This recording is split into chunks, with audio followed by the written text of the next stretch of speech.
Dear students, today we will start in dynamics unit number 4th, chapter number 9th, central orbits. First of all, making the definition central force. A force whose line of action always passes through a fixed point is called a central force, and the fixed point is the center of force. क्या कहता है कि एक force जो है जिसकी line of action जो है ऑलवेज किस में से पास करती है, एक फिक्स पॉइंट में से। मान लेते हैं ये फिक्स पॉइंट है, इसमें से लाइन ऑफ एक्शन जो है पास करती है किसकी, फोर्स की। तब हम क्या कहेंगे कि जो ये फोर्स होगा that is called central force, और जो ये हमारा फिक्स पॉइंट होगा इसको क्या कहेंगे, centre of force. Now making the definition for central orbit. The path described by a particle moving in a plane under the action of a force which is always directed towards a fixed point in the plane is called the central orbit. Again, making definition, the path described by a particle moving in a plane under the action of a force which is always directed towards a fixed point in the plane is called the central orbit. क्या करते हैं कि जो force है ये हमारा fix point है, इसकी तरफ जो है ऑलवेज जो है डायरेक्ट करता है, लेकिन जो है जो मोशन है इसका जो पाथ है उसको हम क्या कहेंगे, सेंट्रल ऑर्बिट कहेंगे। Now in the motion of a planet about the sun the path described by the planet is a central orbit. जब हम प्लेनेट के अंदर सन के अबाउट प्लेनेट का मोशन फाइंड आउट करते हैं, जो पाथ डिस्क्राइब किया जाता है एक प्लेनेट के द्वारा, वो क्या कहलाता है, central orbit. Now taking the theorem, a central orbit is always a plane curve. For this let O be the centre of central force. हमारा जो ये ओ पॉइंट है ये हमारा क्या है, सेंटर ऑफ सेंट्रल फोर्स है। Take it as the origin of vectors. Let O X be the fix straight line through O. ये हमारी ओ एक्स जो है ये फिक्स स्ट्रेट लाइन है। Take it as the initial line. ये हमारी क्या कहलाएगी, O X initial line. Let P be the position of a particle moving in a central orbit and at any time T. हम ये मान लेते हैं कि ये जो पी पॉइंट है ये पोजिशन जो है हमारी सेंट्रल और पार्टिकल की है किसी टाइम टी पर, जो कि सेंट्रल ऑर्बिट के अकॉर्डिंग मूव करता है। Therefore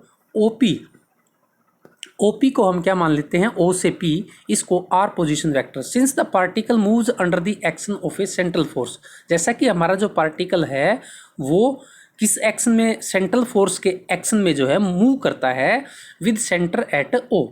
therefore the only force acting on the particle at P is along the line O P और P O. Hence the acceleration vector D square are by D T square is parallel to O P. जो हमारा central force होगा वो किसके parallel होगा, O to P होगा। Therefore D square are by D T square cross product with O P is equal to 0। क्योंकि हमारा d square are by D T square जो एक्सेलरेशन वेक्टर है वो किसके पैरेलल है, ओ पी है। और दो वेक्टर पैरेलल कब होते हैं, जब उनकी क्रॉस प्रोडक्ट 0 होती है। और हम ये कह सकते हैं कि d square are by D T square cross r equal to 0।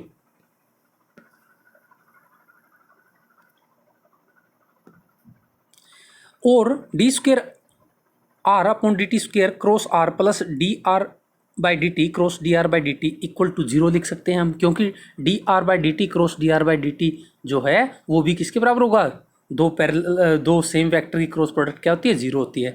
और इसको हम रीराइट कर सकते हैं d by D T into d r by D t cross r equal to 0। और हम इसको क्या लिख सकते हैं, d r by D t cross r equal to constant vector. इसको हम एच कह देते हैं से, मार्किंग दिस एज नंबर 1। सिंस हमें पता है कि scalar triple product of r d r by D T r equal to 0 होता है। Therefore r dot d r by D t cross r equal to 0। और हम ये कह सकते हैं कि आर डॉट एच किसके बराबर है, 0 के। And this implies R is perpendicular to a constant vector H. Thus, the radius vector OP is always perpendicular to a fixed direction and hence lies in a plane। जैसा कि हमने देखा है कि R और H की dot product 0 है, तो इसका मतलब R जो है वो किसी कांस्टेंट वेक्टर H के परपेंडिकुलर है। तो यहाँ से हमें क्या पता चलता है कि जो रेडियस वेक्टर है वो हमेशा जो है परपेंडिकुलर रहेगा एक फिक्स डायरेक्शन एच के, तो hence lies in the plane, hence the central orbit is a plane curve. हमें यही प्रूव करना था। Now taking next result, differential equation of central orbit. Differential equation of central orbit in polar form, polar form के अंदर जो है वो हमारी सेंट्रल ऑर्बिट की डिफरेंशियल इक्वेशन क्या रहेगी। हम मान लेते हैं लेट ओ हमारा क्या है, ओरिजिन है, and O X be the हमारी क्या है, ओ एक्स हमारी इनिशियल लाइन है। Let at any time T the particle be at P point where coordinates are r theta. Let m be the mass of the particle and f be the central force per unit mass acting on it to directed towards o. जो हमारा force act करता है उसकी direction हम किसकी तरफ करते हैं, फिक्स्ड पॉइंट की तरफ। Since the acceleration f of the particle is always directed towards the pole o, therefore the particle has only radial acceleration. यहाँ पर कौन सी एक एक्सेलरेशन होगी, radial acceleration towards o of magnitude f and has no transverse acceleration. इस moment में जो है transverse acceleration नहीं रहेगी, कौन सी रहेगी, वो only radial acceleration. Therefore the equation of motion along the radial direction is, ये हमारी इक्वेशन होती है रेडियल एक्सेलरेशन की, mass into acceleration m into D square R by D T square minus R D theta by D T square is equal to minus m into theta. Negative sign is due to the reason that radial acceleration is in the direction of R decreasing. ये हमने negative जो है, हमने यहाँ negative क्यों लिया है, क्योंकि हमारा जो फोर्स है, जो रेडियल एक्सेलरेशन है, वो किसकी डायरेक्शन में है, जब आर डिक्रीज करता है, इसलिए हमने यहाँ पर नेगेटिव साइन लिया है। और ये जो हमने फॉर्मूला लिया है ये हमने फर्स्ट चैप्टर से लिया है, वहाँ से रेडियल एक्सेलरेशन के लिए। Now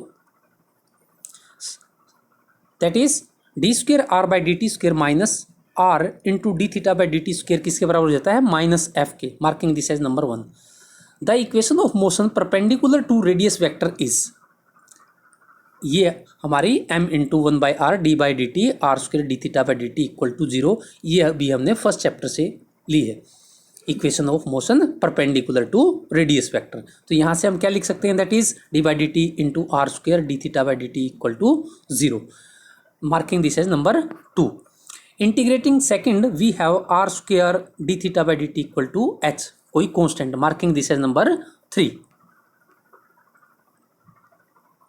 let r is equal to 1 by u, marking this as number 4. Differentiating 4 with respect to t, we get dr by dt is equal to minus 1 by u square du by dt is equal to minus 1 by u square du by dt को हम लिख सकते हैं du by d theta by dt, और also equal to minus r square d theta by dt into du by d theta is equal to minus H D you by D theta. यहाँ पर हमने number 3 को use कर लिया है।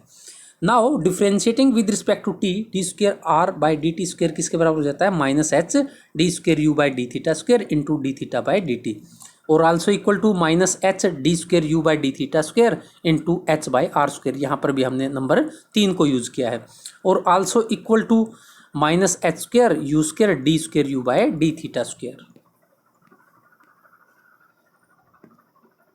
Substituting the values of d theta by dt and d square r by dt square minus 1, we get minus h square u square d square u by d theta square minus 1 by u h square u square equal to minus f, और हम इसको लिख सकते हैं h square u square इंटू d square u by d theta square plus u is equal to f, और हम इसको लिख सकते हैं d square u by d theta square plus u is equal to f by h square u square। Marking this as number 5. Which is the required differential equation of the central orbit in polar coordinate, refer to the center of the force as the pole। इसको आप remember कर लो क्योंकि ये equation बार बार use होगी। ये हमारे किसकी है, सेंट्रल ऑर्बिट की है in polar coordinate. Now differential equation of central orbit in pedal form, pedal form में लेते हैं। If P be the length of the perpendicular from pole O to the tangent at P, जो हमारी tangent होगी, जैसे हमारी initial line ये है, ये हमारा O पॉइंट है, ये हमारा कर्व है। यहाँ पर यदि हम टेंजेंट लाइन ड्रा करते हैं यहाँ P पॉइंट पर, ये हमारा OP है OP। इस पर यदि हम कोई परपेंडिकुलर ड्रा करेंगे, इसकी लेंथ जो है वो P के बराबर है। If P be the length of the perpendicular from pole O to the tangent at P, then 1/p² is equal to 1/r² plus 1/r⁴ dr/d θ का square. Marking this as number 6। ये पिडल equation भी हमने previous chapter से ली है। तो now putting let r 1/r is equal to u, differentiating with respect to theta we get -1/r² dr/dθ is equal to du/dθ।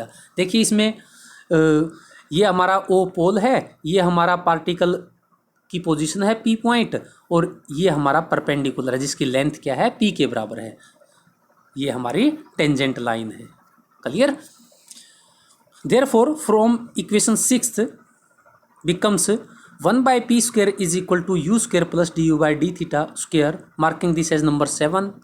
Differentiating 7 with respect to theta, we have minus 2/p3 dp/dθ is equal to 2u du/dθ plus 2 times du/dθ into d² u/dθ square.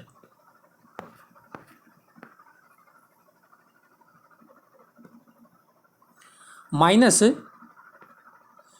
2/p³ dp/dθ is equal to 2u du/dθ plus 2 times du dθ d² u/dθ square, और हम इसको लिख सकते हैं -1/p³ dp/dθ is equal to d² u/dθ square plus u into du/dθ, और हम इसको लिख सकते हैं -1/p³ dp/dθ is equal to d² u/du square plus u into -1/r² dr/dθ, और इसको हम लिख सकते हैं -1/p³ dp/dθ is equal to f/h² u² into -1/r² dr/dθ।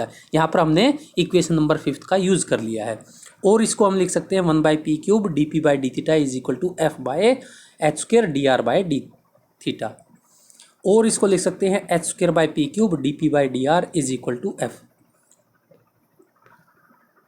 Which is the required differential equation of the central orbit in pedal form. इसको भी आप remember कर लोगे, h²/p³ dp/dr is equal to f। ये हमारी सेंट्रल ऑर्बिट की differential equation है in pedal form. Now making note, if the law of central force is given, यदि हमारे पास सेंट्रल फोर्स का लॉ दिया हुआ है, then to determine the central orbit we use equation 5th and 8th। Marking Number 2, we use the following pedal forms of the conic sections referred to focus as pole. Parabola की pedal form में हम equation use करेंगे 2p² is equal to LR, L being the semi-latus rectum parabola की equation में। Ellipse में हम ये use करेंगे b²/p² is equal to 2a/r-1, where b² किसके बराबर होता है a² into 1 - e²। E is less than air, where a b denotes the semi major and semi minor axis respectively. Hyperbola जो कि नियर ब्रांच हम लेते हैं वो b²/p² is equal to 2a/r plus में a के बराबर हम पिडल इक्वेशन लेंगे।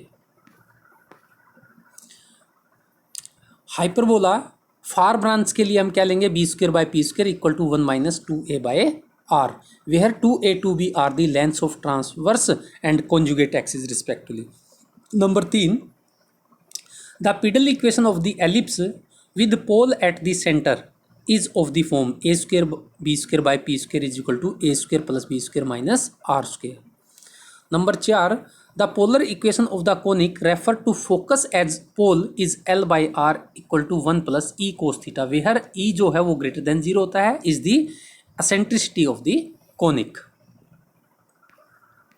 Now next one, aerial velocity। Definition है when a particle moves along a plane curve, जब एक पार्टिकल जो है प्लेन कर्व के अलोंग मूव करता है, the rate of change of the sectoral area traced out by the radius vector joining the particle to a fixed point is called the areal velocity of the particle. तो ये हमारी definition areal velocity की है।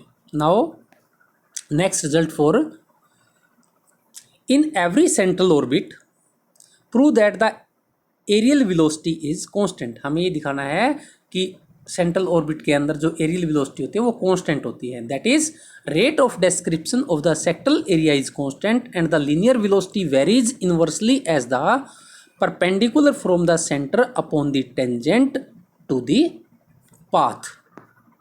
Now for the proof हम ये मान लेते हैं कि O हमारा क्या है, centre of force as the pole, and OX जो है हमारी O से X जो है इनिशियल लाइन है। Let the particle moves along the curve APQ, ये हमारा APQ कर्व है, क्लियर है। And let it describes the arc PQ, और हम ये कह देते हैं कि P से Q एक आर्क को डिस्क्राइब करता है जो की लेंथ है del S in time del T। Let PR theta be the position of the particle at time t and Q R plus delta R theta plus delta theta be its position at time t plus delta t, so that OP हमारा R के बराबर, OQ हमारा R plus delta R के, और POQ जो है हमारा delta theta के है। क्लियर है, यहाँ से इससे हम सारा का सारा देख लेंगे। Therefore area of triangle POQ, अब जब हमारे पास जो है P से Q का जो डिस्टेंस है वो एक आर्क है वैसे तो, लेकिन वेरी स्मॉल, उसके अंदर हम देखेंगे तो ये एक हमारी राइट एंगल ट्रायंगल बनती है। तो therefore area of triangle POQ क्या बनेगा, 1/2 OPOQ sine of angle POQ। This is also equal to 1/2 R into R plus delta R sine delta theta.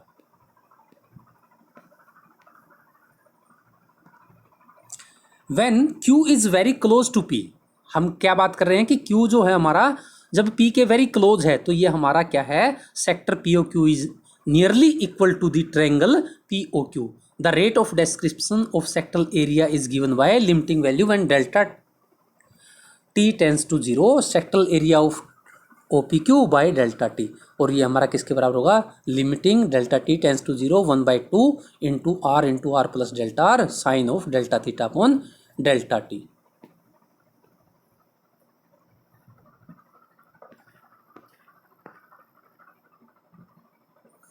Also limiting value delta T tends to 0 1/2 into R plus delta theta upon delta T। Since delta theta जो है वो very small है तो यहाँ से हमारे पास value क्या आएगी, 1/2 R square D theta by D t, जो कि h/2 के बराबर है, जो कि कांस्टेंट है। Thus the rate of change of sectoral area is constant and is equal to h/2। Therefore, the aerial velocity of the particle about fixed point O is constant and is equal to h/2, marking this as number 1. Now, from O, draw OM perpendicular to the tangent at P. यदि अब हम OM perpendicular draw कर लेते हैं जो कि P के ऊपर जो टेंजेंट है उसके ऊपर हम perpendicular, और जिसकी लेंथ क्या है, therefore OM is equal to P. Now, the sectoral area POQ is equal to limiting value delta T tends to 0 1/2 PQ into perpendicular from O to PQ. This is equal to limiting value delta T tends to 0 1/2 delta S into P.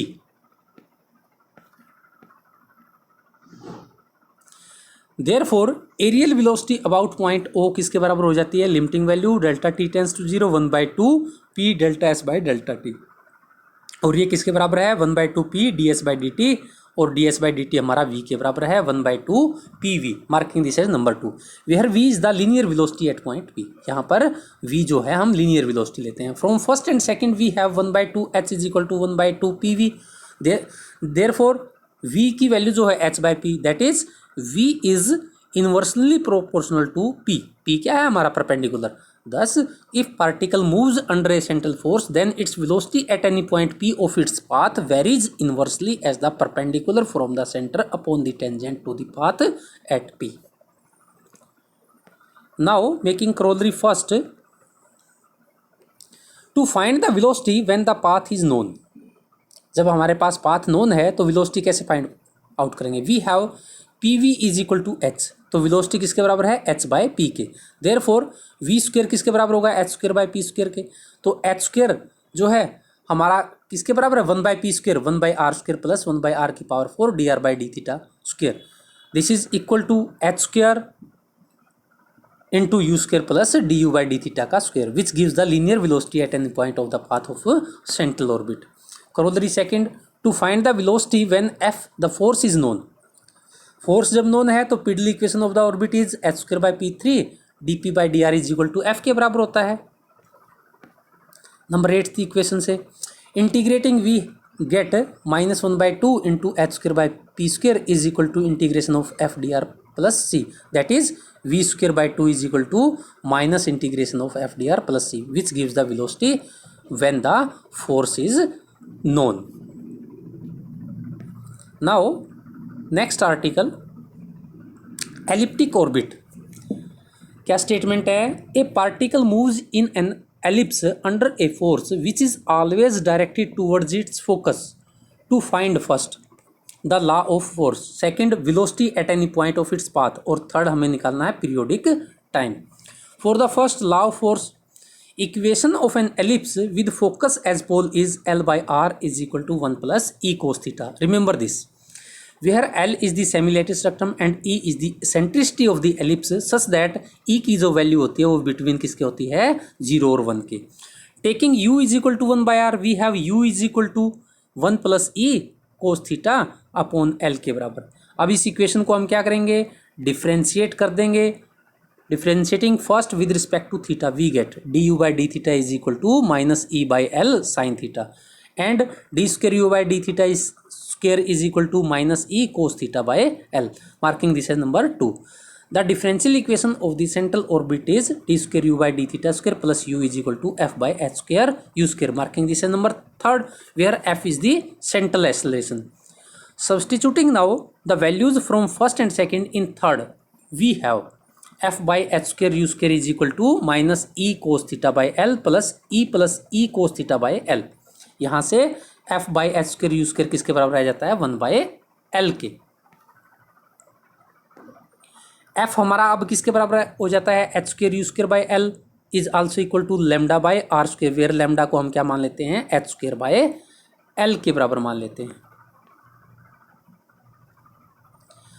Hence the acceleration varies inversely as the square of the distance of the particle from focus. Also the force is attractive as the value of f is positive. यहाँ पर f की value positive होने के कारण हम क्या कहेंगे कि फोर्स जो हमारा अट्रैक्टिव है। Second, velocity. The velocity of the central orbit is given by v² is equal to h² into du/d² plus u²। इसको हम क्या लिख सकते हैं? h² इंटू du/d की वैल्यू यूज़ करते हैं -E sin theta by L इसका स्क्वायर, प्लस u की वैल्यू यूज़ करते हैं 1 + E cos theta by L इसका स्क्वायर। सिंप्लीफाई करते हैं λ/L into 1 + E² plus 2E cos theta. यहाँ पर हम h² is equal to λL के बराबर यूज़ करते हैं। Also equal to λ into 2 into E plus 1 + E cos theta by L -1 - E² by L, also equal to λ into 2u minus 1 - c² by L using first here, also equal to λ into 2u minus b² by a² upon b² by a। यहाँ पर जो L है हमारा b² by a है और 1 - e² जो है b² by a² के बराबर है। हेंस v² किसके बराबर रह जाता है? L into 2/r - 1/a, where a is the length of the semi major axis of the ellipse। Equation जो 4 है हमारी, अब वो क्या बताती है? Equation 4 gives the velocity at any point of the ellipse and it depends upon the distance from the focus and independent of the direction of motion. Also v² को हम क्या कह सकते हैं? ये हमेशा लेस देन रहेगी किससे? 2 λ/r से। Now taking periodic time, in a central orbit the rate of description of the sectoral area is constant and is equal to h/t. If t is the time taken by the particle in describing the whole of the ellipse, then h/t into t किसके बराबर होगा? Area of ellipse, और वो किसके बराबर होता है? π/ab के। देयरफॉर t किसके बराबर हो जाता है? 2πab/h, और h की वैल्यू √λL के बराबर होती है, वो हम यहाँ पर यूज़ कर देते हैं 2πab/√λL। दैट इज t किसके बराबर हो जाता है? 2πab/√λb² के बराबर। इसको सिंप्लीफाई करते हैं तो ये हमारा किसके बराबर है? हेंस t किसके बराबर हो जाता है? 2πa⁴/2 upon √λ। Thus the time period for one complete revolution is proportional to a⁻³ 3/2, where a is the semi major axis. Now next article 9.6 hyperbolic orbit. इसमें भी सेम प्रोसेस रहेगा। A particle moves in a hyperbola under a central force which is always directed towards its focus to find. First क्या है? The law force, second velocity at any point of its path, third है periodic time. First, law force. The polar equation of the hyperbola refer to focus as pole is L by R equal to 1 plus E cos theta. इसको remember करिए, where L is the semi latus rectum and E is the eccentricity of the hyperbola such that E जो है हमारा क्या रहेगा? Greater than 1। यहाँ पर अब हम क्या कर देते हैं? Putting 1 by R equal to U, we get U is equal to 1 plus E cos theta by L, marking this as number 1। Differentiating first with respect to theta, we get du by d theta is equal to minus E sine theta by L, and again differentiating d square u by d theta square equal to minus e cos theta by L, marking this as number 2. Now differential equation of the central orbit किसके बराबर है? d square u by d theta square plus u is equal to f by h square u square, marking this as number 3rd, where f is the central acceleration. Now substituting the values from first and second in third, we get f by h square u square equal to minus e cos theta by L plus 1 plus e cos theta by L equal to 1 by L. Therefore f किसके बराबर हो जाता है? h square u square by L। इसको हम लिख सकते हैं lambda into U square, where lambda किसके बराबर ले लेंगे? h स्क्र बाई L के, और f हमारा किसके बराबर हो जाता है? लैम्डा बाई r स्क्र के। यहाँ से हम क्या कह सकते हैं? This implies f is proportional to 1 by r square. Hence, the acceleration varies inversely as the square of the distance of the particle from the focus. Also, the force is attractive as value of f is positive. Now, second one, velocity. The velocity of the central orbit is given by v square equal to h square into u square plus du by d theta का square. यहाँ पर हम value use कर देते हैं u और du by d theta की, और इसको सिंप्लीफाई कर देते हैं तो हमारे पास वैल्यू क्या आ जाती है? Lambda into 2 by r plus e square minus 1 by L। यहाँ से इसको नंबर 4 मार्क कर देते हैं। If 2a 2b are the lengths of transverse and conjugate axis and L is the semi latus rectum of hyperbola, then L किसके बराबर होता है? b square by a square के, और इसको हम लिख सकते हैं a square e square minus 1 by a also equal to a into e square minus 1। E square minus 1 by L किसके बराबर है? 1 बाई a के। इसको नंबर 5 कर देते हैं। From fourth and fifth we have v square किसके बराबर जाता है? Lambda into 2 by r plus 1 by a, which give the velocity of the particle at any point of its path, and यहाँ से वी स्क्र हमेशा क्या आएगा? Greater than 2 lambda by r. Number 3rd, periodic time. Let t be the time taken by the particle in describing the whole of the hyperbola and h by 2 is the area described in unit time. Then हमारा क्या जाता है? t into H by 2 area of the hyperbola, वो किसके बराबर है? Pi a b के। Therefore t किसके बराबर है? 2 pi a b by h के। h की वैल्यू यूज करते हैं square root lambda L, 2 pi a b by square root lambda L। ये हमारा t किसके बराबर आ जाता है? 2 पाई ए की power 3/2 by square root lambda. Thus the time period for one complete revolution is proportional to a raise to power 3/2, where 2a is the length of transverse axis. देखिए अब हमारा third जो है 9.7 parabolic orbit है, focus as the centre of force. Similar article है, आप ये करेंगे। A particle moves in a parabola under a force which is always directed towards its focus to find the law force, velocity at any point of its path, periodic time. ये हम as exercise छोड़ लेते हैं। Students can find above by proceeding exactly as in previous article by taking e equal to 1। The students यहाँ तक करेंगे 9.8 से पहले तक। यदि कोई प्रॉब्लम आती है आर्टिकल में मेरे से डिस्कस करना। Thank you.